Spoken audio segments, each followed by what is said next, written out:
Shalom, puji nama Tuhan. Kita berjumpa lagi. Hari ini kita diizinkan Tuhan untuk kita ada di sini itu karena kemurahan Tuhan. Mari kita mau berdoa, kita mau bersatu hati, kita mau siapkan hati kita untuk kita menyembah dan memuji Tuhan. Bapa di dalam surga, terima kasih buat kesempatan, buat hari yang Kau berikan Tuhan. Kalau sebentar kami akan memuji dan menyembah-Mu, biar kami mau tanggalkan segala beban pikiran kami, segala kekhawatiran kami, Tuhan, ketakutan kami. Biar Roh Kudus yang mengambil alih setiap kami, Tuhan. Hanya nama-Mu yang dimuliakan, hanya nama-Mu yang ditinggikan, Tuhan. Urapi setiap kami, Yesus. Terima kasih, Roh Kudus. Kami mau menyembah-Mu, Tuhan.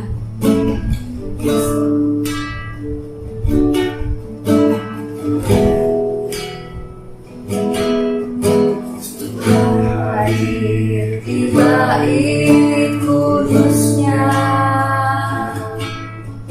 saat umat mencari wajahnya, berseru, berdoa, bersujud menyembah dan menikmati kehadirannya. Tuhan mau dekat dengan umatnya yang datang dengan segenap hatinya, berseru, berdoa, bersujud menyembah dan menikmati kehadirannya.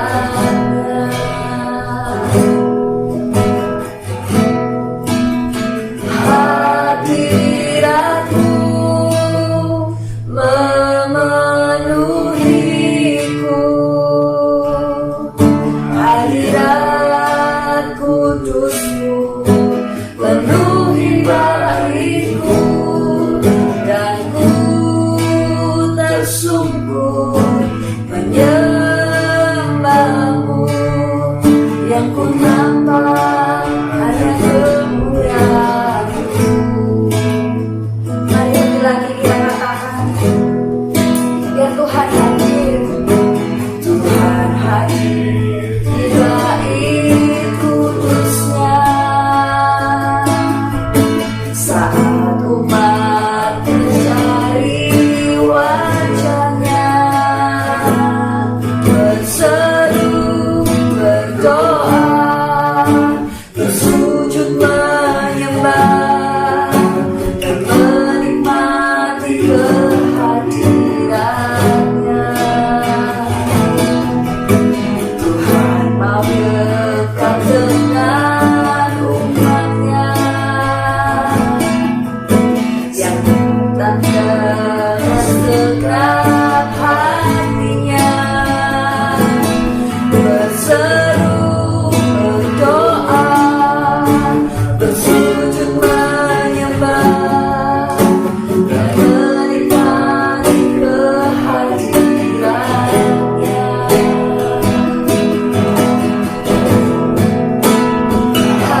saja katakan hadiratmu Tuhan.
Shalom Bapak Ibu semua. Hari ini kita berjumpa kembali dan saya berdoa kita sama-sama dalam keadaan yang sehat, yang diberkati dan tidak kekurangan sesuatu apapun. Hari ini saya pengen kita sama-sama belajar tentang togetherness, bersama-sama dalam sebuah grup untuk mencapai sebuah tujuan yang besar. Nah, kita semua pasti punya goal. Dari awal tahun ini kita sudah bicara goal, kita bicara mimpi, kita bicara tentang strategi, kita bicara tentang banyak hal bagaimana untuk kita mencapai mimpi kita tersebut. Tapi berjalan waktu, kita juga menyadari ada keadaan-keadaan yang di luar kendali kita, di luar kekuatan kita, ada hal-hal yang tidak seperti kita rancang, yang tidak seperti kita harapkan. Nah, ada halangan, ada tantangan, ada masalah dan segala macamnya. Nah, bagaimana caranya kita bisa tetap terus jalan, terus melangkah dan berhasil mencapai kepada tujuan itu? Kita mau belajar dari satu kisah tentang Nehemia. Biasanya orang Kristen suka skip kisah Nehemia karena dianggap sebagai salah satu kisah, salah satu kitab cerita yang membosankan. Oh, dia cuma bangun tembok begini begitu dan segala macam, selesai. Padahal tidak, Bapak Ibu. Kisah dalam Nehemia ini kalau kita paham baik-baik, kita bisa mengerti baik-baik isinya, ini kitab luar biasa sekali dan ceritanya sangat amazing sekali. Saya bacakan ya. Kitab Nehemia pasal 2 ayat yang keempat. Nehemia pasal 2 ayat yang keempat. Lalu kata raja kepadaku, apa yang kau inginkan? Maka aku berdoa kepada Allah semesta langit. Kemudian jawabku kepada raja, jika raja menganggap baik dan berkenan kepada hambamu ini, utuslah aku ke Yehuda, ke kota pekuburan nenek moyangku, supaya aku membangunnya kembali. Jadi Nehemia dapat vision, dapat tugas, dapat goal gitu ceritanya dari Tuhan untuk membangun kembali tembok Yerusalem yang runtuh. Perhatikan kata-kata ayat 5-nya. Izinkanlah aku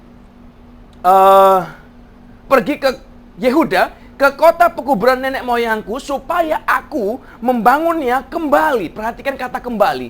Kalau membangun kembali berarti yang lama sudah pernah ada. Sudah pernah ada, rusak, atau runtuh, atau apapun, atau hilang. Pokoknya dulu pernah ada, sekarang sudah nggak ada. Nah, dia mau bangun kembali, dia mau bangun lagi, Bapak Ibu. Nah, yang jadi masalah begini. Kalau Anda pelajari sejarah baik-baik, tembok Yerusalem itu pertama kali dibangun itu selama 25 tahun, Bapak Ibu. Jadi rentang waktu pembangunan tembok itu pertama kali ya, sebelum Nehemia, itu makan waktu 25 tahun. Nah, kira-kira menurut Anda, Bapak Ibu, Nehemia yang bukan tinggal di situ lagi sudahan, dia sudah tinggal di tempat pembuangan, dia sudah tinggal di tempat yang berbeda, nggak tahu lagi keadaannya, udah nggak kenal lagi orang-orang di sana, di Yerusalem, udah nggak tahu medan dan segala macam, tiba-tiba mau datang ke sana, mau bangun tembok itu kembali. Kira-kira menurut Anda, Bapak Ibu, berapa lama waktu yang diperlukan untuk menyelesaikan tugas itu? Berapa lama waktu yang diperlukan Nehemia untuk membangun kembali tembok itu sampai utuh lagi? Berapa lama kira-kira?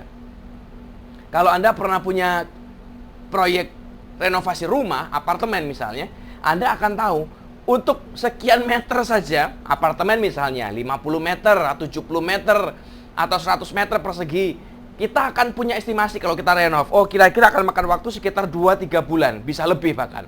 Oh, kalau kita mau renovasi rumah, kalau rumahnya sekitar 100 meter, 2 lantai misalnya, bisa 6 bulan, bisa setahun mungkin. Kita punya gambaran lah kira-kira. Nah, ini si Nehemia, dia mau bangun sebuah tembok keliling kota loh, Bapak Ibu. Bukan keliling rumah, keliling kota. Berapa lama kira-kira waktu diperlukan? Pekerjaan yang terdahulu 25 tahun. Yang sekarang di zaman Nehemia, di tangan Nehemia, berapa lama kira-kira dia bisa selesaikan? Saya kasih Anda jawab sebuah ayat, sebuah jawaban. Nehemia pasal 6 ayat 15. Nehemia pasal 6 ayat 15 dia berkata ini. Maka selesailah tembok itu pada tanggal 25 bulan Elul dalam waktu 52 hari. 52 hari, nggak nyampe 2 bulan. 52 hari tembok itu kelar, tembok itu selesai. Tanpa bulldozer, tanpa crane, tanpa dump truck dan segala macamnya, tidak ada apa-apa. Hanya ada yang di situ ya cuma tangan orang, batu-batu yang nggak terhitung jumlahnya, semuanya ada di situ, reruntuhan, puing-puing kalau orang bilang geragal, dan semuanya, segalanya selesai 52 hari. Amazing. Betapa hebatnya. Pembangunan yang pertama 25 tahun, Bapak Ibu. pembangunan di tangan Nehemia 52 hari. Apa yang membedakan pekerjaan Nehemia bisa begitu luar biasa, begitu hebatnya, begitu extraordinary? Kalau kita bisa belajar dari cara Nehemia mengerjakan tembok ini dan bisa selesai dengan hasil yang begitu spektakuler, saya percaya kita juga bisa melakukan itu dalam hidup kita, Bapak Ibu. Kalau kita bisa aplikasi cara Nehemia dalam bisnis kita bisa luar biasa sekali loh. Kalau kita bisa aplikasi cara ini dalam kehidupan keluarga kita bisa solid, Bapak Ibu. Kalau kita bisa aplikasikan cara kerjanya dalam segala area hidup kita, saya percaya hidup kita akan berubah. Nah, tapi masalahnya kita kan perlu tahu, kita perlu belajar apa yang sebenarnya dia lakukan. Paling tidak hari ini saya pengen ajak kita belajar 3 hal. Apa yang Nehemia kerjakan, apa yang Nehemia lakukan, apa yang Nehemia persiapkan untuk mengerjakan tugas besar itu dari 25 tahun jadi 52 hari. Apa, Bapak Ibu? Kita belajar pertama ya. Yang pertama, harus ada orang yang takut Tuhan. Siapa orangnya? Ya kita. Saya nggak ngomong, oh harus ada orang lain, cari pendeta. Enggak. Anda nggak perlu pendeta, Anda nggak perlu orang. Anda perlu Tuhan dan kita. Anda sendiri, dirimu sendiri. Saya bacakan ayatnya ya. Nehemia pasal 1 ayat 4. Nehemia pasal 1 ayat yang keempat. Ketika aku dengar berita tentang runtuhnya tembok ini loh, Bapak Ibu. Jadi puing-puing ini loh. Duduklah aku menangis dan berkabung selama beberapa hari. Aku berpuasa dan berdoa ke hadirat Allah semesta langit. Ini Nehemia pasal 1 awal ini, ayat yang keempat, Bapak Ibu. Ayat 1 sampai 3 hanya menceritakan, oh aku lagi di sini dan aku dengar kabar. Katanya tanah leluhurku sudah jadi puing-puing, reruntuhan dan segala macam. Orangnya sih, manusianya punya rumah bagus, tapi tembok kotanya berantakan. Lalu ayat 4 mulai cerita.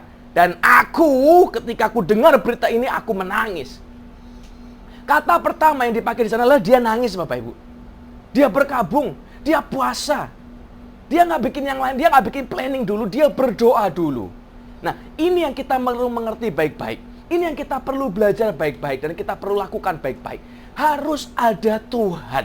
Ini fundamental. Anda mau kerja apapun tidak ada Tuhan, percuma, Bapak Ibu. Sia-sia orang bangun pagi kalau bukan Tuhan yang memberkati, yang menyertai. Sia-sia orang membangun kota kalau bukan Tuhan yang menyertai, yang memberkati. Percuma.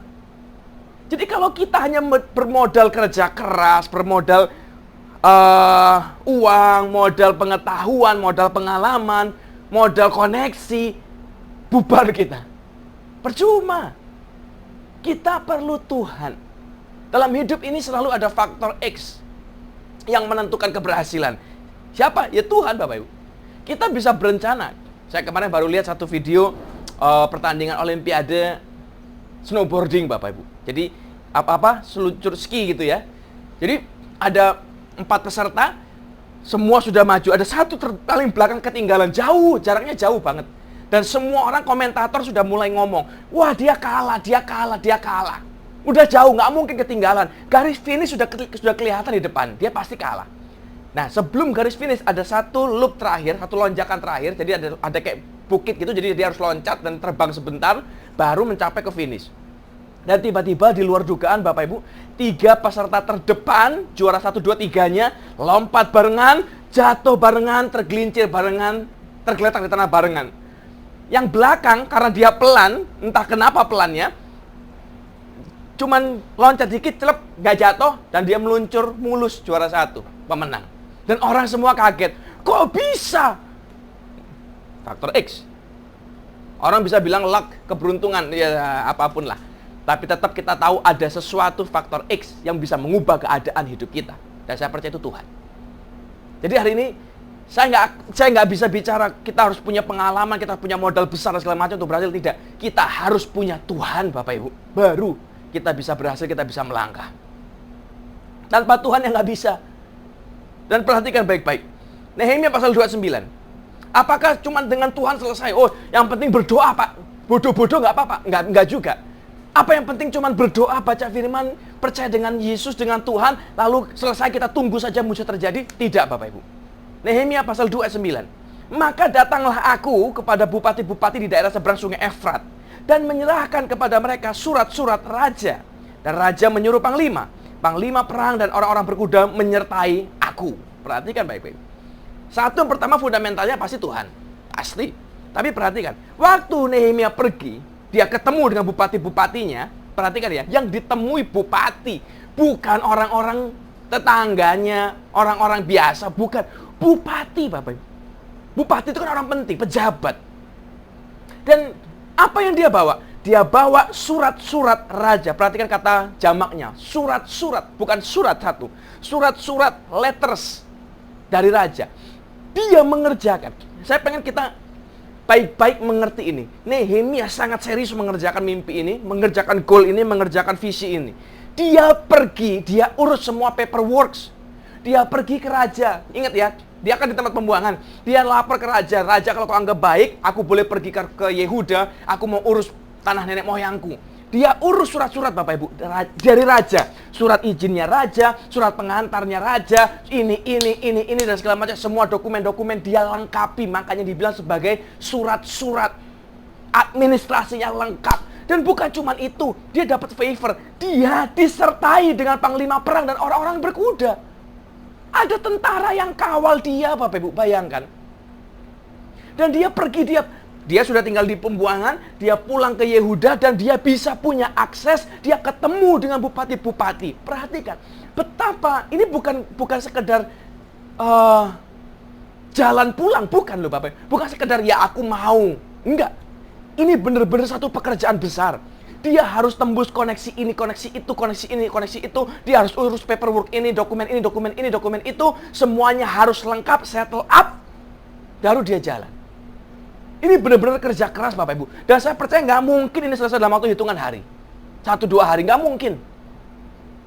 Kita semua tahu. Kita lah, nggak usah ngurus jauh-jauh, nggak usah ngomong ketemu raja, ketemu bupati lah. Kita mau ngurus SIM aja lah Bapak Ibu. Kan tidak bisa cuma hitungan jam, hitungan hari. Perlu disiapin dong dokumennya. Dokumen ini, oh akte lahir, oh kakak, oh ini dan segala macam. Kalau nggak punya gimana? Ya urus dulu satu-satu. Kan ngurus kakak juga nggak bisa sehari. Ngurus KTP juga nggak bisa sehari. Perlu daftar dulu, isi formulir, ini itu dan segala macam. Validasi panjang lebar. Tapi at the end, Nehemia berhasil menyelesaikan semua dokumen yang diperlukan. Dia berhasil mendapatkan surat-surat dari raja itu. Dia ketemu bupatinya dan pembangunan dimulai. Jadi hari ini saya pengen kita jangan membuang kerja keras Nehemia. Kerja keras Nehemia ditambah dengan Tuhan, itu akan menghasilkan sesuatu yang luar biasa. Ini kombinasi yang ajaib Bapak Ibu. Dan ini yang kita cari seharusnya. Kita yang takut Tuhan, kita yang hidup benar, dan Tuhannya sendiri ikut di dalamnya, hidup kita berubah. Hidup kita akan jadi ajaib, di luar perkiraan, di luar nawar Bapak Ibu. Jadi hari ini, ayo mulai dulu. Anda nggak perlu, yang harus kau lakukan pertama kali itu bukan cari duitnya, bukan. Bukan cari koneksinya, bukan cari partner bisnisnya, bukan cari produknya, bukan. Cari Tuhan. Bukan cari tender, bukan cari klien, cari Tuhan Bapak Ibu. Kalau ada Tuhan, semuanya ada. Kalau ada Tuhan, segalanya ada. Kalau Tuhan berkenan, segalanya mungkin. Jadi yang pertama Tuhan. Baru satu yang kedua. Kita ini kan tadi bicara kita. Saya pribadi takut Tuhan, cari Tuhan. Lalu kita cari orang. Makanya judul kita hari ini adalah Togetherness. Achieve more in group. Mencapai hal yang lebih di dalam grup. Kita tahu bahwa kita nggak akan pernah bisa mencapai sesuatu yang besar sendirian. Nggak bisa Bapak Ibu. Kita punya limitasi, kita punya batasan. Kita perlu orang lain, kita perlu grup, kita perlu tim untuk mencapai sesuatu yang besar itu. Nah masalahnya, kenapa? Nah kita kan perlu ngerti. Karena pada faktanya, ada banyak orang yang tidak suka, yang tidak mau bekerja dalam tim. Mereka maunya kerjanya sendiri, aku maunya apa ya? Ya itu yang aku mau gitu. Nah apa yang Alkitab katakan? Ini dia yang katakan. Kita perlu belajar. Aku akan membangun kembali, supaya aku membangun kembali tembok itu. Tembok apa Bapak Ibu? Tembok apa yang dia buat? Tembok Yerusalem. Kalau Anda tahu, kota ini, tembok Yerusalem ini panjangnya 4.000 km. 4.000 meter, 4 kilo Bapak Ibu panjangnya. Panjang temboknya 4 kilo. Panjangnya loh ini. Tingginya 12 meter ke atas. Tebel ya, itu 2,5 meter. 4 kilo panjang, 12 meter tinggi, 2,5 meter tebalnya. 52 hari selesai. Tanpa alat berat, tanpa apapun, hanya bermodal orang. Orang, Bapak Ibu. Kan zaman dulu nggak ada alat berat, nggak ada bulldozer, nggak ada dump truck, nggak ada apa-apa. Hanya orang. Dia kumpulkan orang-orang, si Nehemia kumpulkan orang-orang, dan selesai 52 hari lamanya. Ini kan luar biasa sekali, hebat sekali loh Bapak Ibu. Nggak main-main ini. Nah, tapi kan kita perlu belajar. Kalau Anda yang disuruh Bapak Ibu, Tuhan panggil kita misalnya, hai, lakukanlah pekerjaan ini, bangunlah tembok sepanjang 4 kilo, 4.000 meter, setinggi 12 meter, lebarnya 2,5 meter, tanpa alat, tanpa apapun. Selesaikan dalam waktu 52 hari. Anda akan maju atau mundur? Anda akan terima proyek ini atau tidak? Anda akan terima tantangan atau tidak? Kalau kita pikir-pikir kan pasti nggak mungkin ini. Dan perhatikan, ini terjadi ribuan tahun yang lalu. Diterima challenge ini dan komplit Bapak Ibu. Jadi, berhasil. Kenapa? Karena dia pakai orang. Dia nggak punya pilihan lain, Nehemia. Dia tidak punya dump truck, dia tidak punya bulldozer, nggak punya crane, nggak punya apapun. Hanya punya orang. Nah, hari ini kita punya dump truck, kita punya crane, kita punya bulldozer, kita punya alat berat, tapi kita nggak punya orang kadang-kadang. Jadi masalah kita ini kebalik Bapak Ibu. Karena yang penting itu orangnya dulu, bukan alatnya. Alatnya itu cuman optional, alat bantu. Kalau ada ya lebih baik, kalau ada ya lebih gampang, kalau ada ya lebih ringan, lebih cepat. Tapi orangnya dulu nih loh. Nah, masalahnya yang terpenting ini yang kita suka buang. Kita buang orangnya, kita ganti alatnya. Kita ganti caranya. Yang gampang gimana, yang mudah gimana, semua yang instan gimana, yang pokoknya yang nggak repot, nggak ribet lah gimana. Rusak akhirnya. Hari ini kembali yuk. Achieve more in group. Mencapai lebih dengan orang. Dan saya percaya Tuhan memang menciptakan manusia itu bukan Superman. Kita perlu orang lain. Kita perlu partner dalam hidup ini. Kenapa? Karena orang lain, other people, will help us to see more clearly. Untuk membantu kita, orang lain akan membantu kita, menolong kita, melihat lebih jelas. Yang mana yang penting, yang mana yang tidak. Yang mana yang vital, yang mana yang tidak. Yang mana yang perlu, yang mana yang tidak. Yang mana yang harus darurat, yang mana yang bisa ditunda. Orang lain akan menolong kita untuk mampu melihat itu. Dan kemampuan kita untuk mampu melihat, membedakan, memilah yang mana penting dan tidak, itu sangat menentukan hasil Bapak Ibu. Jadi hari ini saya berdoa, ayo mulai bukalah pikiran kita. Ada sebuah pertanyaan, orang suka ngomong zaman dulu. Bisa nggak orang makan gajah Bapak Ibu? Kalau Anda jawab bisa nggak kira-kira? Gajah gitu. Manusia ini sekecil ini, gajahnya segede begitu. Anda jawab bentar, bisa apa tidak? Secara nalar, Miss. Logika. Ini bukan permainan riddle teka-teki yang lucu, bukan. Caranya ada, bisa nggak? Bisa ternyata. Manusia bisa makan gajah. Caranya satu gigit at a time. One bite at a time. Satu gigit sekali, satu gigit sekali, satu gigit sekali. Anda nggak bisa makan dia bulet-bulet. Kecil-kecil. Ambil satu suap, satu suap, satu suap, satu suap. Lama-lama habis Bapak Ibu. Segede apapun itu. Kalau ada 10 orang yang makan, lebih cepat gajahnya habis. Ada 1.000 orang makan, lebih cepat gajahnya habis. Masalahnya kita kadang-kadang kepingin, oh ada gajah, kita lap satu kali, selesai semuanya. Nggak bisa. You cannot achieve great in one bite, in one job, in one step. Cannot. You cannot achieve great in one person. Cannot. Do it in small tasks. Do it in small priorities. Prioritas yang kecil, prioritas yang penting dulu yang mana. Dan makin ada orang, makin cepat, makin baik, makin bisa terjadi Bapak Ibu. Jadi faktor orang ini jangan dilupakan, jangan dibuang. Faktor orang harus ada, harus diingat Bapak Ibu. Dan saya berdoa sungguh-sungguh, biar hari ini kita punya pikiran yang terbuka, kita punya hikmat dari Tuhan. Betapa pentingnya faktor orang ini. Suatu ketika kalau Anda pernah tahu zaman Tahun 1912 ada satu peristiwa kapal Titanic tenggelam. 14 April 1912 kapal Titanic tenggelam. Ada sebuah kisah Bapak Ibu yang jarang terekspos lah sebenarnya. Jadi waktu kapal Titanic itu tenggelam, ada satu ibu ceritanya, orang kaya. Ya semua orang yang naik di Titanic pasti orang kaya kan ya, karena mahal tiketnya. Baik, Anda jangan bayangkan yang di TV, yang di film-film itu, yang Hollywood itu, oh ada orang miskin naik dan segala macam. Ya faktanya kan semua yang naik orang kaya.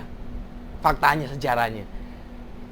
Waktu kapal Titanic mulai tenggelam, mulai terbelah, ada satu ibu, dia ini sudah di dalam skoci penyelamat Bapak Ibu. Sudah diamankan, sudah tinggal jalan. Lalu dia minta izin, boleh nggak saya minta waktu 5 menit saja untuk kembali ke kamar, aku perlu ambil sesuatu yang berharga.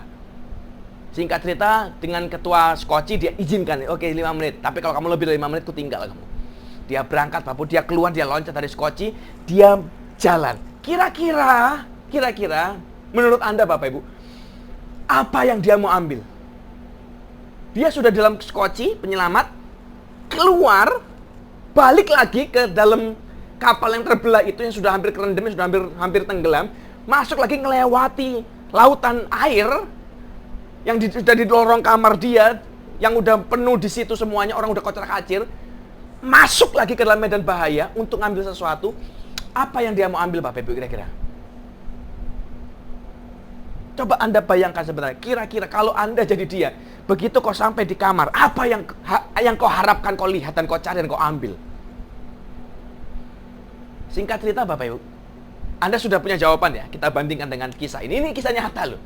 Waktu dia masuk lagi ke dalam, dia melewati hall utamanya, dia lewati semua koper-koper isi uang bertebaran yang ditinggal dengan pemiliknya, perhiasan-perhiasan di tanah, dia nggak lihat, dia nggak ambil Bapak Ibu. Dia jalan terus menuju ke kamarnya. Begitu di kamarnya dia buka, dia nggak ngambil dokumen-dokumen berharga dia nggak ngambil perhiasan-perhiasan dia, emas peraknya. Dia pergi ke meja makan, dia ambil 3 jeruk Bapak Ibu. Dia ambil jeruknya, keluar, balik lagi ke skoci. Kalau kita berpikir, ini aneh, ibu ini kenapa dia ngambil jeruk? Tapi, beberapa jam kemudian, selesai skoci itu dilepaskan, Titanic tenggelam, berjam-jam dia terapung-apung di lautan. Ternyata hal yang paling berharga itu bukan lagi emas permata, tapi jeruk Bapak Ibu, yang bisa buat dia bertahan hidup dan mengurangi hidup sampai akhirnya diselamatkan. Kita kadang menilai, oh jeruk sama emas permata ya emas dong, diamond sama jeruk ya diamond dong. Tergantung Bapak Ibu. Pada waktu di skoci penyelamat, setelah sekian jam terapung-apung, semua orang rela tukarkan segala emas permatanya demi jeruk satu helai itu. Bukan satu buah ya, satu biji, satu potongan ini loh, satu slice ini loh. Kenapa? Karena mereka tahu permata sudah nggak lagi berguna. Permata itu berharga, tapi di saat itu permata tidak punya harga. Dan kita perlu orang lain kadang untuk membuat kita mampu melihat itu. Tidak semua yang kita pikir berharga itu akan terus berharga. Oh, uang itu berharga. Tapi apakah uang itu segala-galanya? Tidak. Apakah uang itu akan selalu dan harus kita kejar selantiasa? Tidak, Bapak Ibu. Kalau Anda punya waktu, pergilah ke rumah sakit. Coba lihat, semua orang yang sakit itu, tanyalah mereka, Bapak Ibu mau apa? Nggak mungkin dan tidak akan ada yang jawab, saya kepingin uang, saya pengen kaya. Nggak. Saya pengen sembuh. Ada hal yang lebih penting tiba-tiba, lebih berharga. Dan bagaimana caranya kita bisa lihat ini? Kita perlu orang lain. Ini yang makanya kita perlu grup ya ini. Kalau enggak kita nggak akan bisa lihat Bapak Ibu. Kita akan berjalan dengan pikiran kita, dengan pendapat kita, dengan maunya kita, dan Alkitab menulis jalan orang itu semua lurus pada pandangannya, tapi ujungnya maut. Dan kita perlu belajar. Yang ketiga, kenapa kita perlu grup? Kenapa kita perlu orang lain? Karena kita perlu orang lain untuk mengisi kekosongan dalam hidup kita. Ingat tadi saya sudah bilang, Tuhan itu memang tidak ciptakan kita sebagai Superman. Ada kekosongan, ada titik lemah, blind spot, weak point dalam hidup kita. Dan kita perlu orang lain. Saya bacakan satu ayat ya. Nehemia pasal 3 ayat 8. Nehemia pasal 3 ayat yang ke-8. Berdekatan dengan mereka, Uziel bin Harhaya, salah seorang tukang emas, mengadakan perbaikan. Berdekatan dengan dia, Hananya, seorang juru campur rempah-rempah. Mereka memperkokoh Yerusalem sampai tembok lebar. Perhatikan, temboknya dibangun, Nehemia kumpulkan orang begitu banyaknya. Dan perhatikan ini, ada tukang emas. Ngapain tukang emas bangun tembok? Ada tukang juru campur rempah-rempah. Ngapain? Kalau Anda jadi mandornya, Anda akan disuruh bangun tembok, disuruh bangun rumah, Anda akan pilih siapa? Tukang bangunan atau tukang cendol? Anda akan pilih memang yang ahli sipil atau ahli mekanik? Kan kita pasti pilih yang bagus ya, yang sesuai bidangnya kompeten.